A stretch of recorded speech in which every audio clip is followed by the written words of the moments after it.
Olá, eu sou o professor João Batista Gomes e a dica rápida de hoje é intertextualidade. Palavra bonita, longa, mas olhe bem o que ela significa. Na verdade, a influência de um texto sobre outro, ou ainda, um texto retoma uma parte ou a totalidade de outro texto, ou ainda, um texto estabelece diálogo com outro texto do passado. Eu acho que é principalmente a última definição que é muito comum nas provas de vestibulares e principalmente nas provas do Enem. Vamos falar do texto fonte, ou seja, o texto original. Normalmente é um texto que representa um período da literatura. Alguns textos, quando você bate o olho, você sabe se são do barroco, do arcadismo, do romantismo, do simbolismo, do modernismo. Olha, no romantismo ficou famosíssima a canção do exílio do Gonçalves Dias, você lembra? Minha terra tem palmeiras, onde canta o sabiá, as aves que aqui gorjeiam não gorjeiam como lá. Olha o detalhe curioso, dizem que é o texto mais imitado de toda a nossa literatura. Para você ter uma ideia, no próprio romantismo, Casimiro de Abreu também fez uma espécie de canção do exílio, já imitando Gonçalves Dias.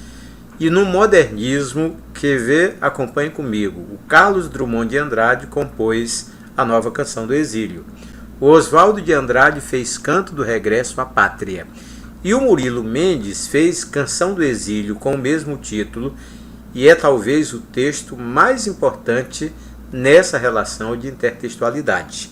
Naturalmente, os autores modernos, quando imitam ou retomam um texto do passado, é com a intenção de criticá-lo, às vezes até de depreciá-lo e nunca de imitá-lo. Então não confundir a intertextualidade com o plágio, que uma coisa não tem nada a ver com a outra. Tranquilo, não é? Agora olha só, dentro do modernismo, o Canto do Regresso à Pátria, como disse a você, do Oswaldo de Andrade, retoma a canção do exílio do Gonçalves Dias. Pode ser também que o texto represente um poema famoso da literatura. E é o que ocorre, por exemplo, com Uma Pedra no Caminho, do Carlos Drummond de Andrade. Na maioria das vezes, quando outro autor, ou mesmo humoristas, pegam o poema do Carlos Drummond de Andrade como base, é para construir um texto de humor. Ou ainda, a canção do exílio do Gonçalves Dias, que agora não estou falando que represente novamente um movimento da literatura, mas é um poema famoso que todo mundo ou muita gente sabe de cor. Perfeito, não é? Agora, pode ser também um livro retomando outro livro, e o exemplo mais interessante é o livro Iracema, José de Alencar. É um texto fonte, é um livro primitivo falando de índios, e o livro Macunaíma, do Mário de Andrade, do modernismo, que retoma realmente a temática de Iracema. Olha que o início dos dois livros, faça uma experiência, realmente é muito parecido. Parecido no sentido de ideário, né? A Iracema começa com além, muito além daquela serra, que ainda azula no horizonte, nasceu Iracema. E o Macunaíma começa com no fundo do Mato Virgem nasceu Macunaíma. Mas as semelhanças acabam aí, porque quando você lê as duas obras, o que você nota? Que a Iracema é perfeição total, e o Macunaíma é a imperfeição em pessoa. É o camarada com todos os defeitos do brasileiro. Entendeu o que é intertextualidade? Então vamos provar isso numa questão do Enem. Olha o poema No Meio do Caminho, que você já sabe que é um dos mais imitados na literatura. Olha o texto. No meio do caminho tinha uma pedra no meio do caminho, tinha uma pedra, no meio do caminho tinha uma pedra. O poema é mais longo, mas o Enem colocou só essa primeira parte. Naturalmente colocou a fonte e logo depois apresentou 3 tirinhas e onde se lê o seguinte: que azar, aqui estou eu enrolado numa cortina. Naturalmente você dá conta de perceber que é o gato, o Garfield, e foi mexer numa cortina, aquelas que sobem sozinhas, e a cortina levou o gato e ele ficou enrolado. Aí ele diz: tinha uma cortina no meio do caminho. Não, tinha uma cortina no caminho. No caminho tinha uma cortina, Nunca me esquecerei desse acontecimento, tinha uma cortina no meio do caminho. Aí ele diz, epa, isto dá samba. Naturalmente, pulei um pedacinho que é, posto que vou ficar aqui até... Não é posto, é aposto, né? Porque a letra está bem pequenininha. Bem, aposto que vou ficar aqui até sábado. Epa, isso dá samba. Vamos pensar.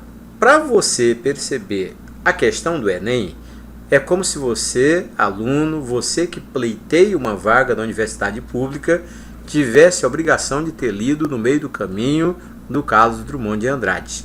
Imagine que você não leu, que não conheça essa realidade.